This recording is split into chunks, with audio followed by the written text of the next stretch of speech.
Hello po sa inyong lahat mga ka-crypto. Ako po si Pinoy Crypto Trader at sa video na ito ay pag-uusapan po natin ang aking technical analysis dito po kay Shiba Inu ngayon pong December 10 taong 2024.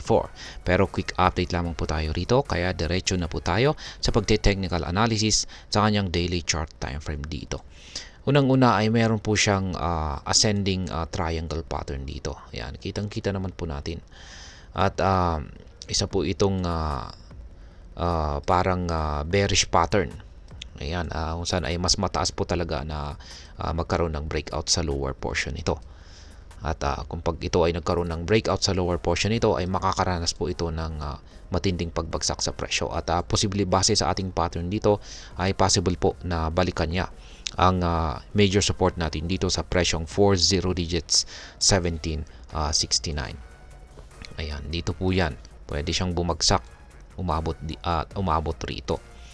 At ngayon ay mapapansin po natin dito na nagkaroon na po tayo ng breakout dito sa lower portion at saka major support natin dito. Ayan, pinagsabay po niya kahapon. Dulot po yan ng nabuong isang medyo malaki-laking bearish candlestick nito. Ayan, indikasyon po yan na nakakaranas po ng isang bearish pressure itong si Shiba Inu at ang dahilan po nito ay nakakaranas na rin po ng pagbagsak kasi si Bitcoin.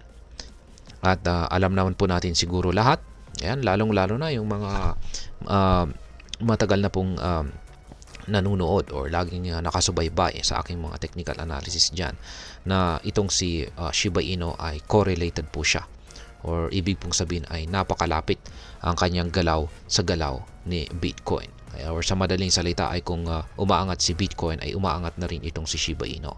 Kapag bumabagsak si Bitcoin ay bumabagsak na rin itong si Shiba Inu. At mataas po yung chances na ganyan yung kanilang galawan or galaw ni Shiba Inu. Kaya dahil dyan ay ayan nga bumagsak itong si Shiba Inu at meron po tayong nakaabang rito na isang buy pending order sa major support natin dito at na-triggered po yan.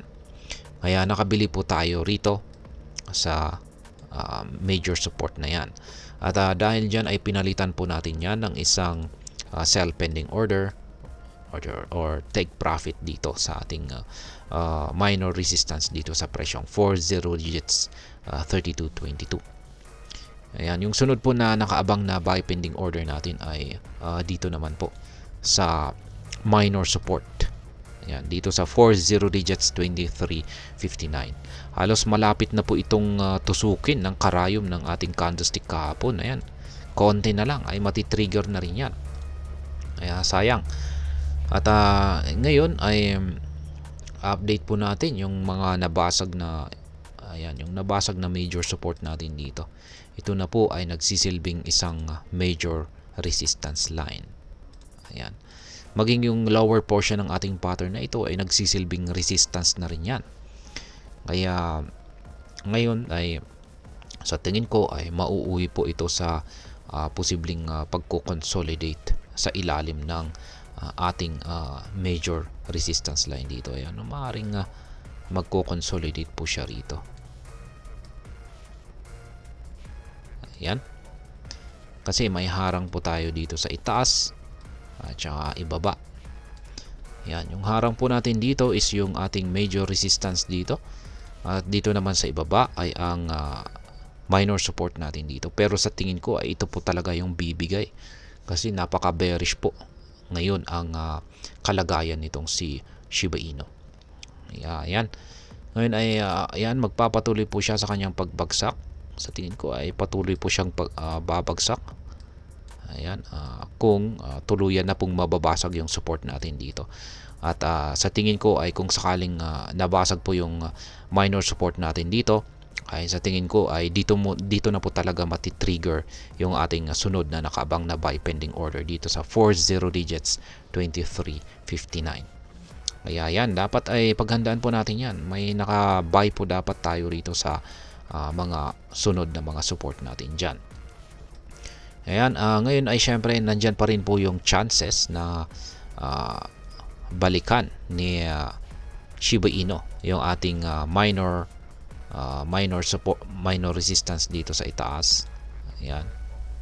Dito sa presyong 40 digits 32.22 or dito sa loob or makapasok muli sa loob ng ating pattern na ito kung magagawa po niyang basagin yung major resistance natin dito.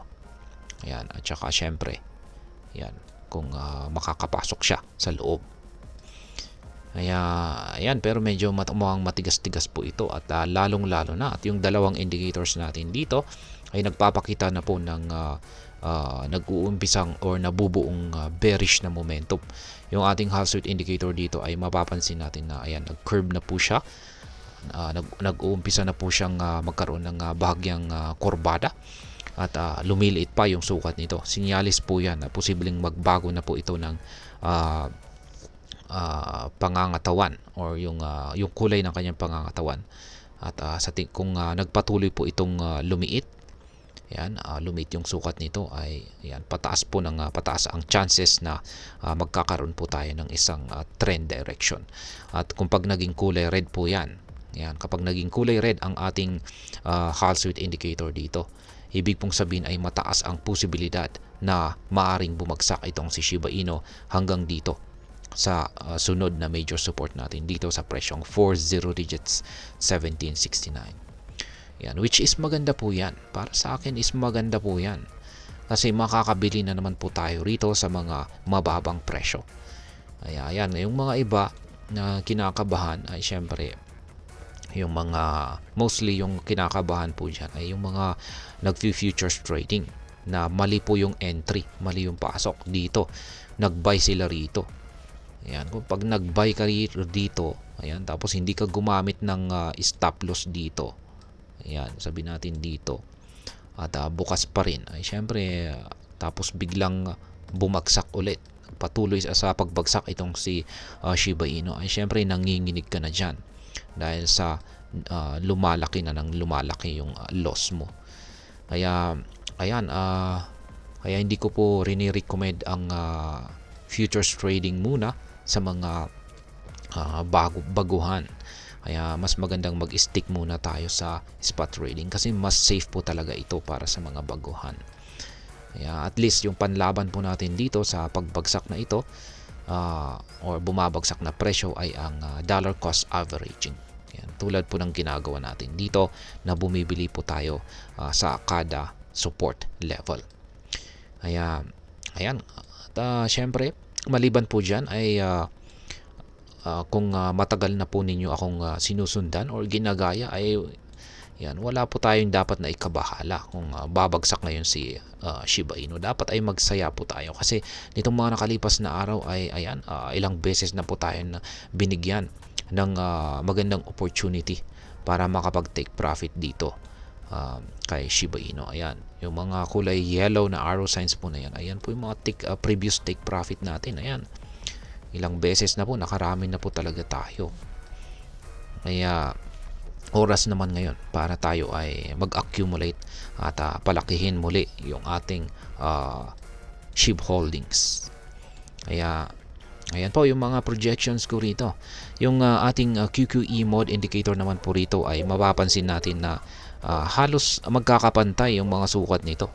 Ibig pong sabihin ay walang pagbabago sa bullish momentum nito. At ngayon ay kung balik po ito sa pagiging kulay gray, ayan, kasi yung kasalukuyang QQE bar natin ay kulay gray. Kapag ganyan po ang kalalabasan nito, ay syempre, ayan, mauwi po ito sa pagko-consolidate or malamang ay baka babagsak pa ito sa mas mababang presyo.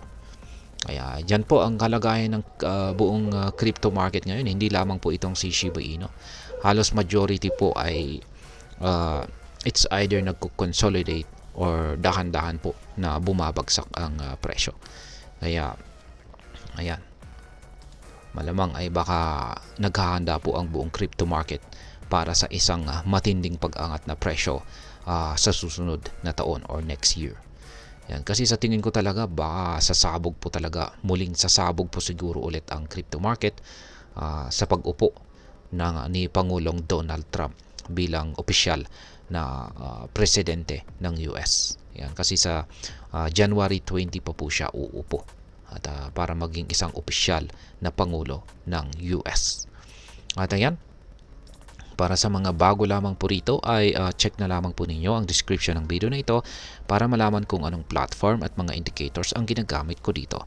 At hanggang dito na lamang po tayo sa video na ito mga ka-crypto. Marami pong salamat sa panonood. Ingat po tayo lagi at God bless po sa ating lahat.